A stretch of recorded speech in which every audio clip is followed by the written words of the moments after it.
WeKanGame fan suggestions. Suggested by Von Treese. Hello everyone and welcome, my name is Andrew Can, together WeKanGame, here to play Hammerwatch, developed by Crackshell, a Swedish indie team. We're going to get started right away with single player. As you can see, we have many options. We have the option to play as 4 different kinds of classes. We have the Paladin class, which is if you like to go in and basically you like to go headstrong, you don't like too much range, you just like to run up close and personal to the enemy and just really slash. We have the Wizard, which is more of a stand back and do a lot of damage class. You can go back from a very nice range, but you can't really get too close. You can do damage from afar. Then we have the Ranger class, where you can kind of do a little bit of both. You can go in close and personal, or you can hold back. You also have the Warlock class, which as the Ranger you can go in close and personal, but you can also do some magical attacks. However, personally I'm going to be playing as the Warlock. I'm going to be on medium difficulty, and we're going to start. And as we see what little story we have, we see each of the 4 classes to the left there, telling us to see if we can find a way out. So I am playing as a Warlock, and basically Hammerwatch was based on the Atari game of Gauntlet. It was developed by 2 Swedish developers, Niklas Myrberg and Jochum Skoglund, and I apologize if I mispronounce those names. I'm not Swedish. But this game was heavily inspired by the very popular 1985 arcade game of Gauntlet, as I mentioned earlier. And I actually contacted them to, I like to contact the developers, and I just wanted to say that thank you for letting me do this game, and thank you for answering my questions. Now, this game is definitely by far the most developed game I have played on this series to date. It's in version 1.21, to give you an idea of what version we're currently in. And basically, I asked Niklas, who was the one I interviewed. I did not get any word from Jochum, but Niklas, I asked, what inspired this game? And he said, Gauntlet. And, I've never played Gauntlet, but from what I've researched, it was a very popular hack and slash in the 80s, and it was ported to many of the systems of the time. So they both were inspired by this game, and they wanted to bring something to the industry similar to it, because there wasn't anything close to it. Yes, there were hack and slash games, but they didn't feel it was anything they wanted to play. Now, this game is available in the link below. You can get it on Steam. You can get it on a variety of platforms. I personally bought it on Steam, but if you click the link below, you can get this game. This game, like I said, is a hack and slash, but man, is it a lot of fun. It has controller support, and I'm personally playing on my controller. You can also use the WASD keys and the arrow keys to play, but I found that was a little awkward for me to personally play. But the main mechanic of this game is to make it out, to get back to our party as we saw in the start, and to pretty much just make our way to get back to them, so we can ultimately with them go to Hammerwatch Castle, as we saw in the very beginning. Now, I'm not going to, obviously, this is a very well thought out game. I'm actually playing campaign mode, but there are 4 modes. There's campaign, survival, and I will put the other 2 modes, I can't think of what they are at this point in time, on screen, but I'm going to showcase a little bit of survival. And as I said before, the mage class, you can kind of stay back, but you can also go in close and personal. And I like the class system because it really gives you a variety of gaming styles. And one thing I love about this game, and I think this is very fun, is that you can play with up to 4 people, either locally on the computer you have. You can hook up 4 gamepads, 4 keyboards, or you can play online, which allows you to play if you have it on Steam with your Steam friends. If you get it on another platform, you can play with them. And I just think that's really fun, and it lets you play with your friends. And not a lot of games offer, local support and online support. So the fact that this game does is really a fun thing and fair thing to have. Now, if you hit select or I don't remember the key for the keyboard, but if you hit select, you get this mini map. And we are labeled as WL for Warlock. If you play as a Ranger, you're going to be R. If you play as a Mage, you're going to be M. And they really do this so when you have more than one more than one person playing, you can find where everyone is on the mini map. Now that we have that key, we have a bronze key. As you see on the top, there are 3 keys, bronze, silver, and gold, as well as 2 lives. So if we use the key right there, we can go down to these enemies. Now, this game does have a level up system that's very unique. I don't know if I can showcase that, but it's based on these coins you collect, which is why I keep destroying all these crates and barrels.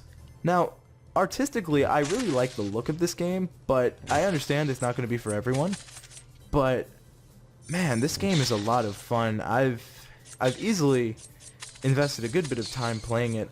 Like, I like to play the game a lot before I make say anything on it. I feel that if you are going to play something and give your opinions on it, you should definitely delve into it. And I don't know, this game reminds me a lot of some of the old games, like really old games I used to play on a computer, like way back in the day. And it's just a lot of fun. Like, it's so simple.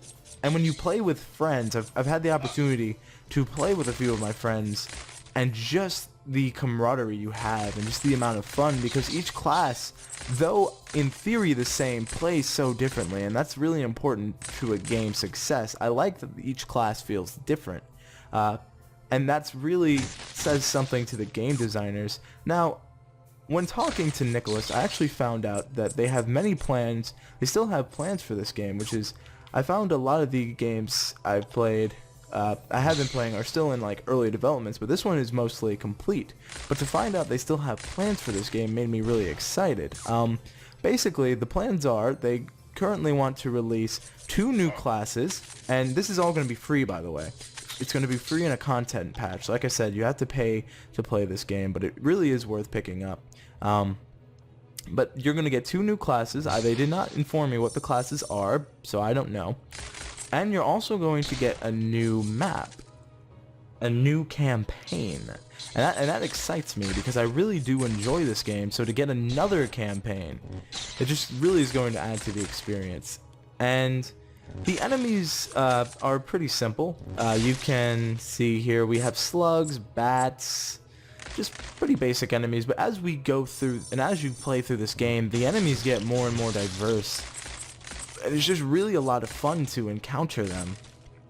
Now, I'm going to continue playing until I make it to the next floor, but I recommend picking this game up. These guys did a fantastic job, and I watched gameplay of Gauntlet, and they really do a good job of matching the style and feel of that game, and obviously updating the graphics a good bit, because it still has that retro look, but it still can be new enough to be, you know, an indie game of nowadays standards. Now, they have had this idea, the 2 of them, for quite a long time, and I don't know how to word this. They are really honored, and they knew the game would do well, but they didn't have any idea of how well it would do, and they just are very grateful for all the support they've gotten. I asked them, do you still watch YouTube videos of your game? And he said at first they did when they first released it, but as it's gotten more and more popular and more people have given their opinions, and the general consensus is a large chunk love this game, they've kind of slowed down, and you know, they're not watching that many anymore. And it makes sense, you know, they want to move on to other projects, which brings me to a point. They actually do want to release a sequel to Hammerwatch 2, and I have to say, I really enjoy this game, so I'm really going to be looking forward to Hammerwatch 2. Now, I don't know if that's what it's going to be called, but I look forward to it. Now, this guy is a druid who, if you talk to, he'll give you little hints, little tips to kind of help you through the game. But it's pretty self-explanatory. It's a simple hack and slash. There's not too much story. I even asked, you know, what's the meaning of, what's the meaning of Hammerwatch? How'd you get the name? I found out that they got the name because they just looked at first. They looked it up on Google, because one thing that was very important to them was, you know, it sounds unique, and it wasn't something that sounds like another game, or it won't be something that's going to give you that many search results. And when they typed in Hammerwatch, didn't give them they had very few results, and they knew they loved the name enough to, you know, decide to go for it. And here is how we got to the name. He didn't say there was any real meaning to it, but one thing he wanted to say was, if you, to anyone who wants to develop a game, you should start by doing it as a hobby. And this for him was a fun project that he really is loved, and it was really for him personally. Like I said, this is from his perspective. It was a lot of fun to do, and when he saw the finished version, he was just so proud of it. And I can only imagine that Jochum was the same. But here we are to the next floor, and if you want to know what's up there, I highly recommend getting this game for yourself. I forgot to do this in the last video, but I wanted to give each game I play a rating on a scale. I'm going to give this a 9 out of 10. This game is really solid, really well built, really well designed by Crackshell, and Niklas and Jochum have done a great job with this game. If you wish to get this game, link will be in the description. Thank you all so much for watching. Bye. I wanted to take this time to thank the people at Crackshell, specifically Niklas, for letting me play and use footage of their game. I'd also like to thank Von Treese for suggesting Hammerwatch. To get Hammerwatch, the link will be in the description below. If you want to see me play a indie game based on your suggestions, leave it in the comment section. And while you're at it, if you want to see my last fan suggested video, you can click the link on screen, or while you're at it, you can hit that subscribe button. It really does help me out. But thank you so much for watching. Bye. Mark, who was their artist, and Vasco, who was the programmer. Now, Three Drunken Men is an internationally based team which came together to develop this game. This game is an act of passion. It is free. I even